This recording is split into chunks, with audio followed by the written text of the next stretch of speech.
అయ్యయ్యో ఏమిటి వద్దంటా వసుంధరా, ఇక నుంచి నువ్వేనా మా ఇంటి యజమానురాలివి.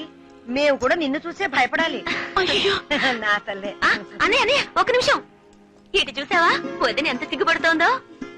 పెళ్లికి ముందే ఇలా ఉందంటే తాళి కట్టిన తర్వాత ఇక అంతే. వదిన మొహం చూడడానికి నీకు 3 నెలలు పడుతుంది. ఆవిడ ముఖం బానే చూపిస్తుంది, మన వాడికే సిగ్గెక్కువ. బాబు ఓసారి ఇటు చూడరా. చూడమంటుంటే చూడమంటుంటే అటు చూడు.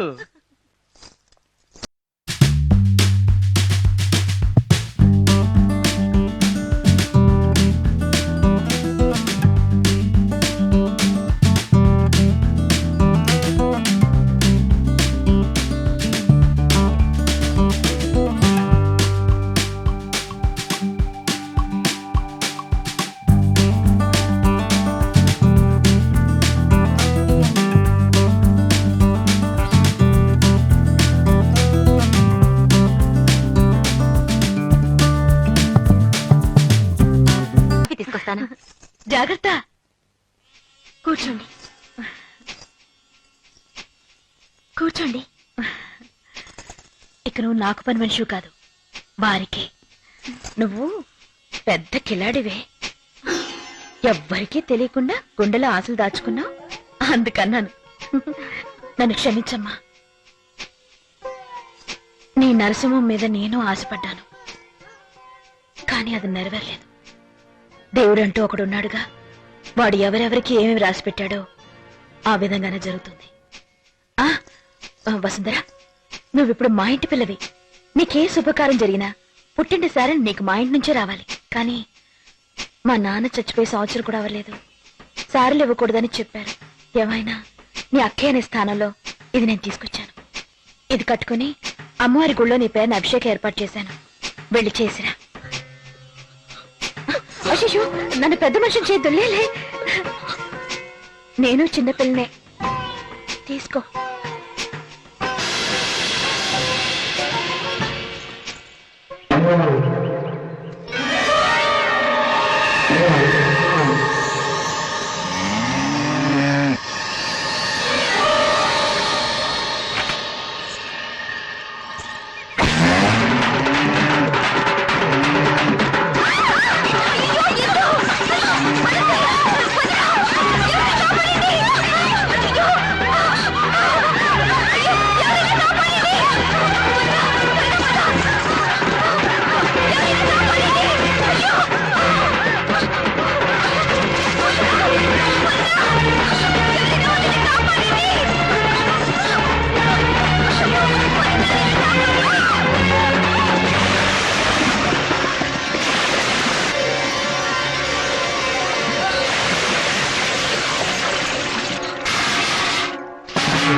చీర నేనే కట్టుకుంటాను, మీరు బయటికి వెళ్ళండి.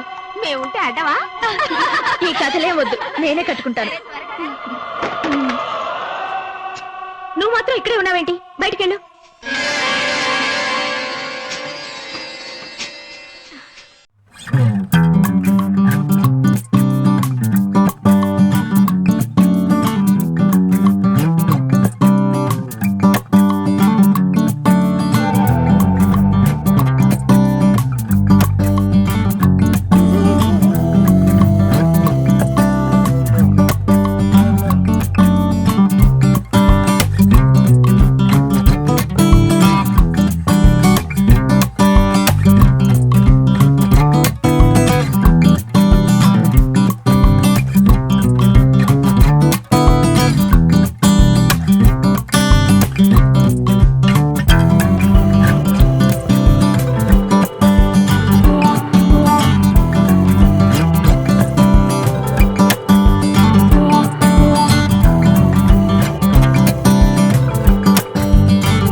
జరిగిందే తలుచుకుంటూ కూర్చుంటే ఎలాగమ్మా? ఏమ్మా, జరిగిందంతా మర్చిపోతావనే కదా నేను ఇక్కడికి తీసుకొచ్చింది. ఎప్పుడు చూసినా నువ్వు అదే చూస్తుంటే ఎలా చెప్పు? నా తల్లి కదూ, భోంచేయపోతే ఆరోగ్యం పాడవుతుంది. ఈ కాస్త తిను, తినమ్మా. నీకేమన్నా పిచ్చి పట్టిందా? అవును, నిజంగా నాకు పిచ్చి పట్టింది. ఇక మీద నేను ఎవరి మొహం చూడదలుచుకోవట్లేదు. నేను మోసపోవడం మాత్రమే కాదు, పరుపోవడం మాత్రమే కాదు, అవమానపడడం మాత్రమే కాదు, నేను ఓడిపోయాను.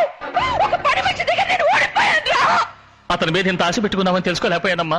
ఎలాగైనా నరసింహాన్ని తీసుకొచ్చి నీకు అప్పగిస్తాను. ఛీ!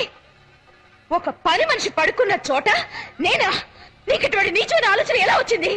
నువ్వు నా కనువేనా? నువ్వు అసలు ఆలోచించే మాట్లాడుతున్నావా? ఆ? చెప్పు! అన్నిటికీ నువ్వే కారణం. నువ్వే నీ డబ్బు పిచ్చే కారణం. వెళ్ళండి, అందరూ వెళ్ళండి. ఇంకెప్పుడు ఎవరైనా కట్టుపడకండి. మళ్ళీ ఎవరైనా కట్టుపడ్డారో నా మొహాన్ని నేను నిప్పుగా తగలబెట్టుకుంటాను. వెళ్ళిపోండి, వెళ్ళిపోండి, అందరూ వెళ్ళిపోండి.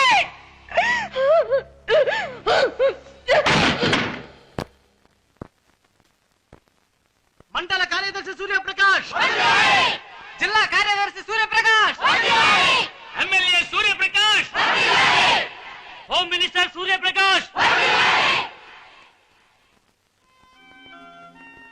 ఒక సంవత్సరం కాదు, 2 సంవత్సరాలు కాదు, 18 సంవత్సరాలుగా తన ఆ గదిలోనే ఉండిపోయింది.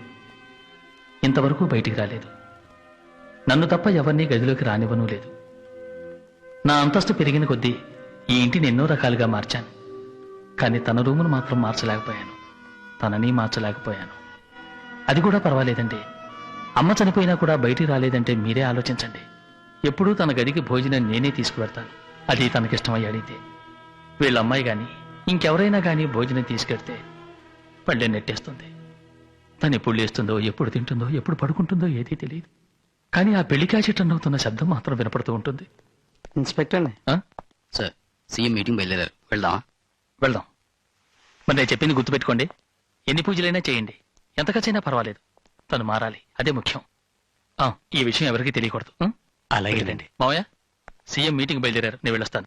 అల్లుడు, నా విషయం ఏంటి మావయ్య, ఆటగా ఉందా? కొవ్వెక్కి నీ కొడుకులు అనవసరమైన బిజినెస్ చేసి దెబ్బతింటే దాన్ని నన్నేం చేయమంటావు? అది అప్పు చేసింది ఎవరి దగ్గర? వెంకయ్య గౌడి దగ్గర. అల్లుడు, అంతా పోయింది. చిట్ట చివరికి మిగిలింది ఆ ఇల్లు ఒక్కటే. అది కూడా పోయిందంటే ఈ వయసులో నేను నడి రోడ్లో నిలబడాలి. కనీసం ఆ ఇంటి వరకైనా వాళ్ళ దగ్గర నుంచి విడిపించలుడు. అల్లుడు, నా కూతురికి నీకు నేను ఎంతో చేశాను, కొంచెం ఆలోచించలుడు. ఏం ఆలోచించబట్ట? అతని ఢిల్లీ దాకా పలుకుబడి ఉంది. ఈ విషయం గురించి సీఎంకి చెప్పాడా నా పదవి ఊడుతుంది. వస్తాను, కాఫీ. మీ నాన్నకి ఇవ్వు. వెళ్ళిరానా? వస్తున్నా వస్తున్నా. నమస్కారం, నమస్కారం. జరగండి, జరగండి. వాళ్ళకి ఇవ్వండి. మీ పత్రాలు నేను తర్వాత వెనకాల చూస్తాను. పెట్టికి వస్తున్నాడా? పెట్టలేయండి. నమస్కారం. మీటింగ్ టైం అవుతుంది, మీరు ఎక్కడే.